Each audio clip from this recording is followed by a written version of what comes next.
Most people, when they talk about multilateralism, tells us that it's in crisis and that the world is going to hell in a handbasket and that things are really bad. I'm not of that school. I'm much more of an optimist. I think that multilateralism is in transition. It's clear that the multilateralism that has served our humanity incredibly well over the last 80 years no longer functions. But it's still there and it's still very much needed, and we certainly need to change it. We are going to have, and we are already moving towards a new kind of multilateralism, one that is more collaborative, more integrated, de-siloed, more networked, and much more preventive. And this change and this move and trend, if you want to call it, happens in a context of several trends at the same time. One is we're living a governance transition at all levels of our societies, where those sitting around the decision-making tables are very different, or will be very different than it was before.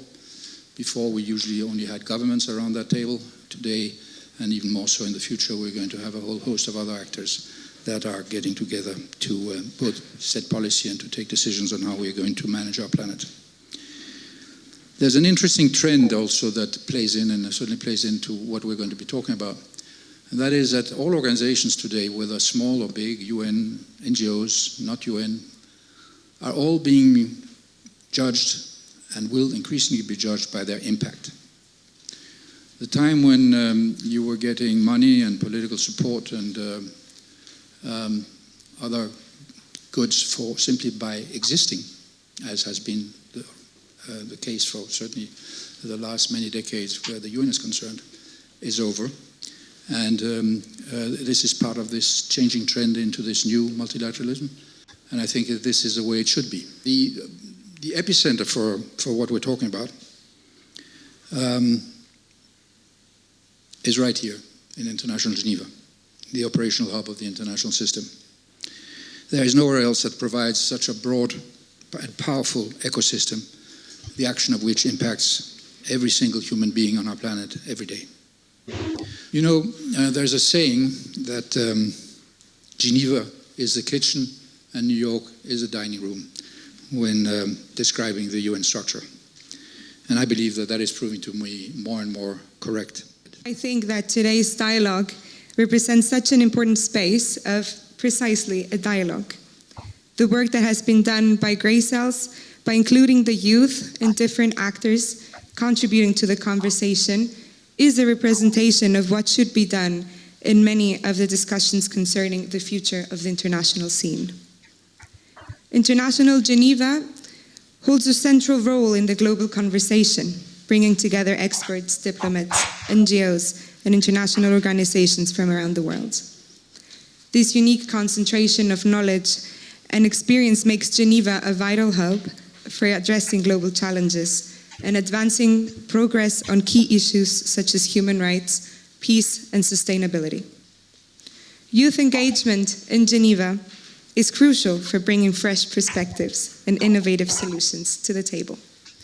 Our generation must mobilize, take to the streets, and demand a more resilient and citizen-engaged UN that addresses the pressing challenges of the 21st century, like climate change, human rights, and conflict. Therefore, I urge my fellow youth to step forward, engage with diplomats, researchers, and the private sector in Geneva, and contribute to the dialogue on shaping the future of the United Nations. Let us harness our energy, passion, and creativity to drive positive change and work towards a more peaceful, equitable, and prosperous world for all. Together, we can be the driving force behind this transformative UN 2.0 that reflects the values and aspirations of the global youth community. The role of International Geneva in support of the summit cannot be overstated. Our diverse, dynamic, and highly knowledgeable ecosystem has a key role to play to address the existential challenges we are facing today and those on the horizon. This delicate balance between the past and the present is at the heart of sustainable development, and it requires all of us to think and act with future generations in mind. But achieving this effectively necessitates the meaningful engagement of young people. It is vital that they are fully involved in decision-making process at all levels, particularly as such decisions will shape their future and those of generations to come. This event is a powerful example of demonstrating how International Geneva is walking the talk on mainstreaming and an intergenerational lens.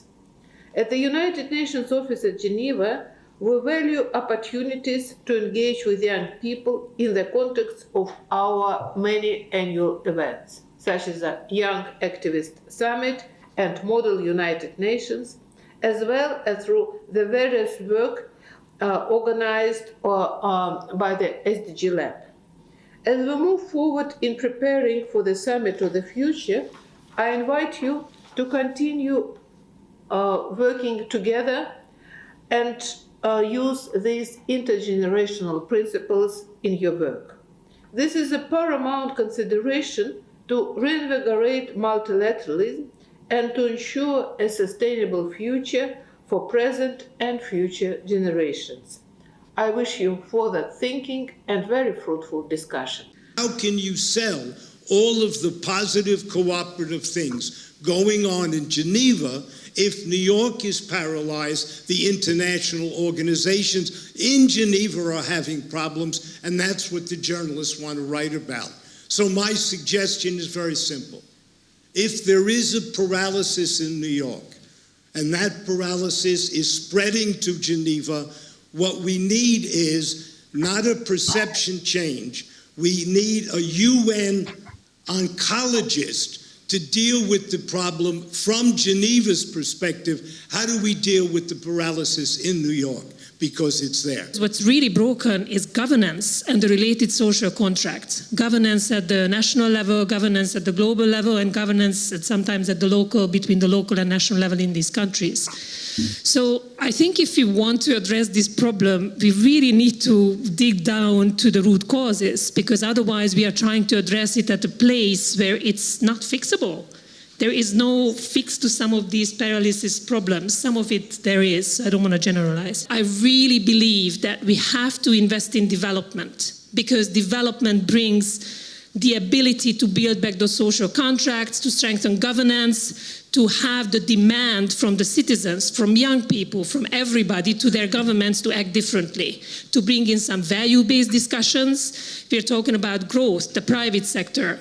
I mean, until we're not addressing these issues, the incentives in place at the domestic level that drive some of these discussions is not helping the cause of. So last, in terms of what is the UN and why we could be better at collaboration and convening. When people talk about neutrality and the UN doesn't have an agenda, I think the main thing there to me is that the UN is actually aiming for global public goods. You can talk about neutrality, you can talk about the convening role, but at the end of the day, it's the only mechanism or parts of the UN that is producing that is really to produce those global public goods that's not produced by markets, that's not produced by policymakers, cannot be for various reasons. So that's kind of the added value of this mechanism and the underlying funds and programs and mechanisms and fora and so forth. So to me, the most important thing is not this bilateral relationship, but it's triangulation. We must connect with field realities. We must connect with the realities of developing countries especially, but also other countries. I mean, climate change is everywhere. It's not just developing countries. And what role can Geneva play in that? And I give you an example of a very kind of mundane or no-brainer thing. The Human Rights Council and the UPRs, those of you who know what the UPRs are, these are universal periodic reviews that are looking at kind of the human rights situation in the countries. And when I first came and I spoke to member states representatives who are sitting on the Human Rights Council discussing these issues, kind of the feedback from them I got was that they actually don't have any idea what happens with the UPR after they review it in Geneva. And I think, there has to be an understanding that it's, for example, on this particular case, it's a very useful tool to affect change in countries, because the resolutions that are accepted are actionable. We can dispute the ones that are not accepted, but we need to focus on the policy level and normative input that can bring transformation in developing countries.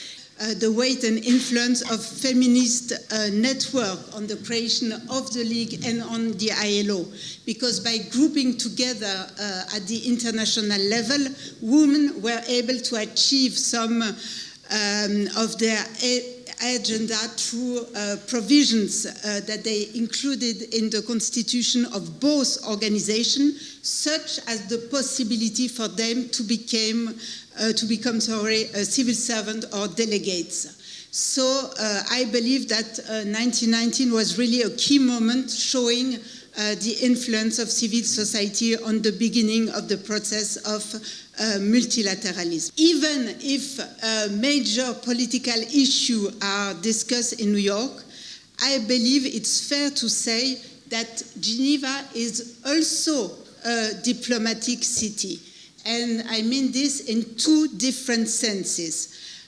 Firstly, by dealing with humanitarian, economic, social, and health issues, Geneva also contributes to building peace. And in this sense, its work is also, I think, eminently political. This whole conversation about New York being political, Geneva technical, I don't agree with that, because if you listen to an interactive dialogue at the Human Rights Council, is that not political? It's highly political. If you go to ITU to talk about the new internet protocol, is that political? Of course it's political. If you elect a new Secretary General at WIPO, is that political? Of course it is. So we should be more confident about what's going on here. It's major, and I think as Ms. Verres was saying, this connection between the field and what's going on here is absolutely major, and that's a real edge for International Geneva. What is also a very strong edge for International Geneva is, we talked about it, is civil society. Civil society plays a major role in multilateralism and in Geneva in particular, whether it's at the Human Rights Council or in other international organizations. And the Place des Nations, I think, is very evocative in this sense. We see every week a lot of people from all across the world protesting for their rights, for their interest and things like that, and that's very telling.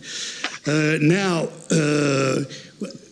to show the importance of International Geneva, the pandemic was very, very telling, because WHO became suddenly the center of the world. And what's very interesting is, because of the proximity of all organizations here in Geneva, International Geneva is concerned. There's also, because that's a concern of myself and of all my colleagues, the coverage, the journalistic coverage of International Geneva. That's a big struggle. It has been a big struggle to sell what's going on in Geneva, to sell that to newsrooms. Normative frameworks need to adapt. The dialogue showed further that the capacity of Geneva to adjust its historical strengths in normative work to address emerging challenges like digital governance, climate change, which are well aligned with the priorities of a generation living with the consequences of those challenges. However, given today's rigid and slow system, the promotion of more flexible frameworks would be desirable to adequately address the ideas and approaches of the younger generation. These reflections confirm further that the priorities of the young generation have not only been recognized, but actively integrated in our dialogue today. However, as we take these discussions forward to the World Summit on the Future and the UN Civil Society Conference in Nairobi, it is vital that we continue to integrate these youth perspectives into the policies and actions, ensuring that our vision for the future is not only given a voice. As Madame Adjivere said before, let's stop the talking, let's start listening and act upon it. I would not like to give a wrong impression that we only care about future generations of younger persons. of younger people. We are concerned about everybody. And when I see the patient, the people in the world, we the people in the world, we are going to go through very dramatic transformations. And one of the most important transformations is the aging of population.